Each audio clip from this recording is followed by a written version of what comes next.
ဇီဒန်ပြောတဲ့ချန်ပီယံလိချန်ပီယံပြင်သစ်ကန်တွေနဲ့ရီယက်ကန်တွေနီးပြကြီးဇီဒန်ကသူ့စိတ်ကူးတဲ့ကချန်ပီယံလိချန်ပီယံကိုခံမှန်းခဲ့ပါတယ်နှစ်ပေါင်း20ကြာမှဖိုင်နယ်ပြန်တက်နိုင်ခဲ့တဲ့အာဆနယ်ကချန်ပီယံလိမှာရှုံးဝဲမရှိစံချိန်တဲ့သူဘိုးဆွဲဖို့အတွက်မျှော်လင့်နေတာဖြစ်ပါတယ်ဒါပေမဲ့ဇီဒန်ကအာဆနယ်အသင်းကစားသမားတွေရဲ့ဥရောပအောင်မြင်မှုအတွေ့အကြုံမရှိမှုကိုသူကစိုးရိမ်နေပါတယ်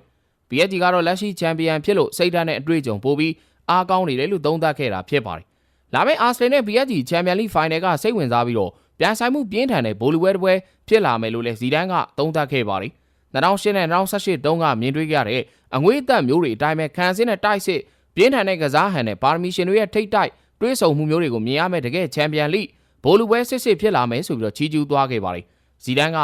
PSG ကဘိုင်မြူနစ်ကိုတားဆီးနိုင်ခဲ့တာတကယ်ကိုအမခန်းအောင်ပွဲဖြစ်ပါတယ်သူတို့ဗိုလ်လူပွဲတက်လာတာထိုက်တန်လွန်းပါတယ်ပွဲကတော့ခက်ခဲပါလိမ့်မယ်ဒါပေမဲ့ PSG အတွက်နည်းနည်းပို့ပြီးတော့လွယ်ကူလိမ့်မယ်လို့ကျွန်တော်ထင်ပါတယ်ဆိုပြီးပြောသွားခဲ့တာပါ PSG ကချန်ပီယံလိဖိုင်နယ်အတွေ့အကြုံရှိတဲ့ချန်ပီယံလိဖိုင်နယ်ခံစားချက်ကိုသိတဲ့ကစားသမားတွေရှိနေပါတယ်အာဆနယ်ကအရေးသွေးရှိပေမဲ့သူတို့ရဲ့ကစားသမားအများစုကဒီလိုဂုဏ်သိက္ခာကြီးမားတဲ့ချန်ပီယံလိဖိုင်နယ်မျိုးတခါမှမကြုံမှုတာကအားနည်းချက်အဖြစ်ရှိနေနိုင်ပါတယ်ဒီလိုချန်ပီယံလိဖိုင်နယ်အဆင့်မှာစိတ်ဓာတ်အတွေ့အကြုံအားနည်းတာအဆုံးဖြတ်ဖြစ်သွားနိုင်ပါတယ်ဖိုင်နယ်ပွဲတွေမှာစိတ်ဓာတ်ပိုင်းကအရာအလုံးပါပဲခုလောဆယ်မှာတော့ PSG ကအာဆနယ်ထက်စိတ်ဓာတ်ပိုကောင်းနေပါတယ်လို့ဇီဒန်ကပြောသွားခဲ့တာပါ